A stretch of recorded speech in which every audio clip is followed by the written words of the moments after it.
What is up, guys? So for today's video, we are talking about 10 weird Christmas facts you've probably never heard of before. But before we get started, I wanted to let you guys know something super exciting, which is I'm hosting a $600 makeup giveaway with a bunch of my friends here on YouTube. So we are each going to be giving away a $100 gift card to either Sephora, why did I just say Sephora like that? Let's try this again. To either Sephora or Ulta, and all you have to do to enter is make sure you are subscribed to all of us on YouTube, but the most important thing is you do have to do it through the giveaway link down below. We're doing that just to keep everything really straightforward and easy, and then there's also ways as well to get some extra entries, but all that information will be down there. And I do also have my big holiday giveaway currently going on until December 15th, which I will pick out a winner and then ship out all this stuff, and we are giving away a lot of really cool stuff in that video as well. So if you guys haven't entered that, you definitely should make sure to do so, because who doesn't love free stuff?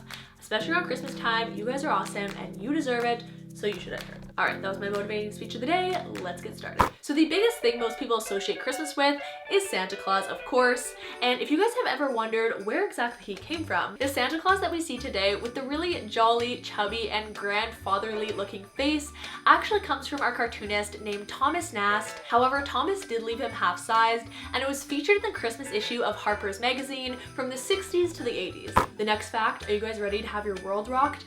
Twas the Night Before Christmas was almost not published. You guys need to just take a minute here. Your childhoods could have been ruined. Okay, not actually, that's a little dramatic. But Clement Moore had actually wrote it for his family for Christmas back in 1922, and he did not think the poem was good enough, but his friend actually stole the poem and gave it to a magazine / newspaper, and they published it, and from there it took off.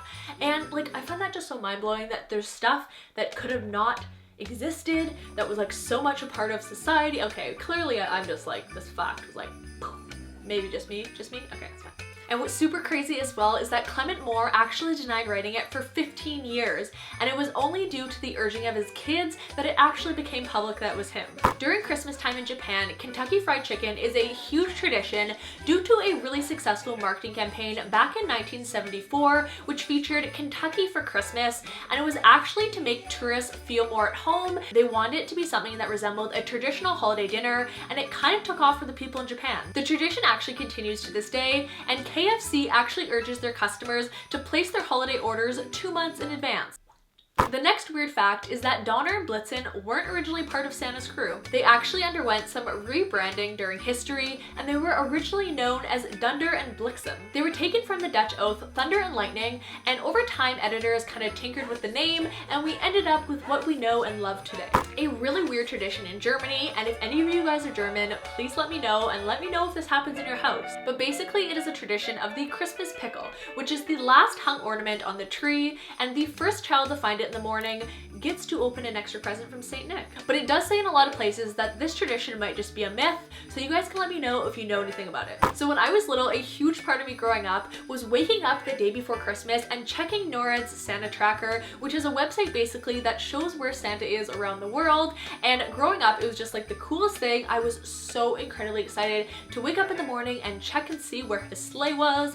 And then me being the little child I was, I would look up like Santa conspiracy theories, but that was just me. So back in 1955, Sears had printed an ad of a store in Colorado for children to call into to tell Santa what they wanted for Christmas. So the number was actually misprinted, and instead children were calling into the hotline of a really high up official in the US Air Defense, and instead of ignoring the children's calls, he got his staff to pick up the phone and give them updates on where Santa was. The tradition is carried on today in the local news and is what the launch of the website originally came from. Christmas trees in the Ukraine are often covered in spiderwebs, and that is because of an old folklore which was basically about a family that was really poor and didn't have any decorations for their tree, and then they had woke up on Christmas morning and a spider had spun this beautiful silk web all around the tree, and then when the sun came in, it turned into this really beautiful silver and gold. And to this day, some Ukrainians still dress up their tree in spider webs to wish them good luck into the oncoming year. So I'm sure you guys are all familiar with the Christmas classic 12 Days of Christmas,